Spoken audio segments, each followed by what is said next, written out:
See, basically, what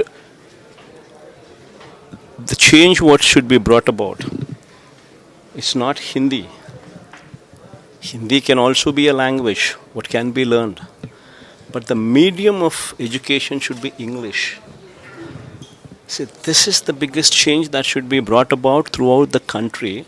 If this country were to if this country were to move forward and leap forward. See, today English is the global language. Anybody, until and unless these government schools change, and until and unless the poor studying in these government schools learn to speak fluent English, they can never be competitive. So the medium of language should be English. Yes, once the medium is established as English, you can have language 1, language 2, language 3, depending on the choice of the children, whatsoever they want to learn, as long as the mother tongue in those particular states being compulsory subject as a language. That is language 1. Maybe a language 2, if there is an option, one can always pick Hindi. There's nothing wrong in it. In fact, my first language was Hindi. Even though my language, my school was an English medium school, my first language was Hindi. In our school, my second language was Telugu. That's a different issue. So what do you have to say about today Jal Shakti ministers are meeting with both Telangana and Andhra Pradesh chief ministers as well regarding the Bankacharla project. What are your opinion on this? See, basically, you need to understand one thing. See, on one side, the central government has blocked Indravati. The Chhattisgarh government is going ahead to harness the Godavari waters, blocking Indravati. See, the tributaries of Godavari are, one comes from Nasik into Telangana, one comes from Indravati, which comes from Chhattisgarh, Pranahita, which also comes from Chhattisgarh, and Sabari, which comes from Orissa into Andhra Pradesh. So these are the 4 tributaries of Godavari. And among them, Pranahita is the biggest tributary of the Godavari. And that now, because of central government supporting Chhattisgarh, to take it up as a national project, wherein they had allocated 50,000 crores or so, the waters from Pranahita become a question mark. What are coming into Godavari? So first of all, that should be addressed before we talk about diverting any surplus waters beyond Polavaram into Bankacharla. So first of all, is there surplus? Do you visualize a surplus situation? Number 1. And number 2, the Polavaram height per se, what Chandrababu Naidu compromised for 41.72 rather than 45.72 is once again a compromise. If you were to store the water up to 45.72 meters alone, only then you can think about utilizing that waters or diverting those waters into Krishna. So if the height of Godavari is restricted to 41, then if you do not increase the height, go up to 45.72, then Bankacharla becomes a question mark.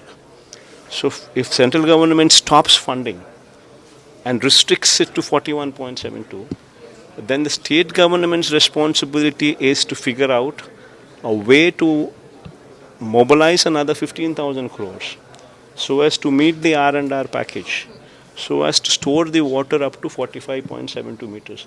So that should be the first priority. That should be the first, mobilize that 15,000 crores in case if central government is backing out, so that you do not stop it because central government is stopping. So you need to spend that 15,000 crores to ensure that the dam height and the water storage is at 45.72 meters. That's the first priority. Then you check out the waters from Pranahita, what kind of impact it would have on the surplus capacity of Godavari waters reaching your state and further down.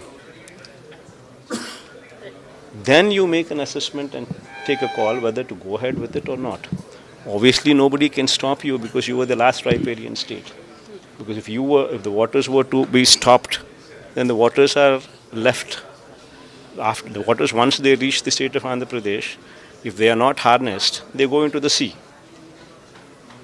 But then the problem is, if you spend so much of money, so much as 80,000 crores or so, and if there are no waters, then you would be dumping this money into a waste pit.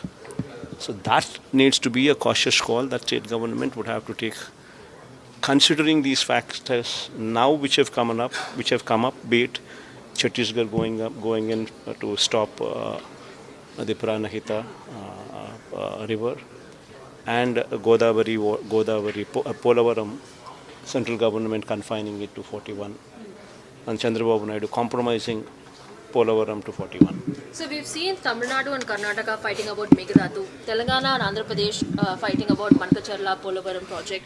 What is the kind of resolution do you believe Andhra Pradesh government should take forward? You're a former chief minister, you've handled these issues.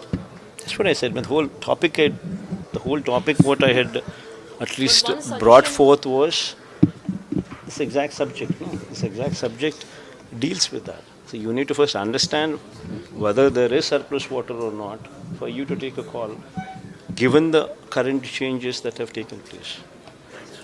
Sir, Karnataka has taken a U-turn on aerospace, and now Andhra Pradesh government is welcoming it. How do you take it? See, Karnataka people, if you were to ask, they are saying we have not taken a U-turn. That industry within the purview of aerospace is very much within the Karnataka, and they are willing to give whatever land the central government asks for. That is what they are saying. So where is the question of Karnataka compromising and Andhra offering?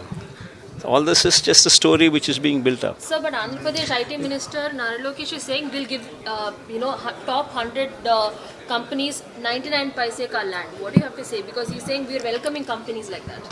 See, for him, everything is a scam. Ursa is a company you have never heard of. And when you should check out what the value of the land, what he's been given to. So randomly, whomsoever he wants to give, he gives. In the guise, he gives 10. He gives 5 people good names, and the 4 his names. That's the scam which is going on. Thank you.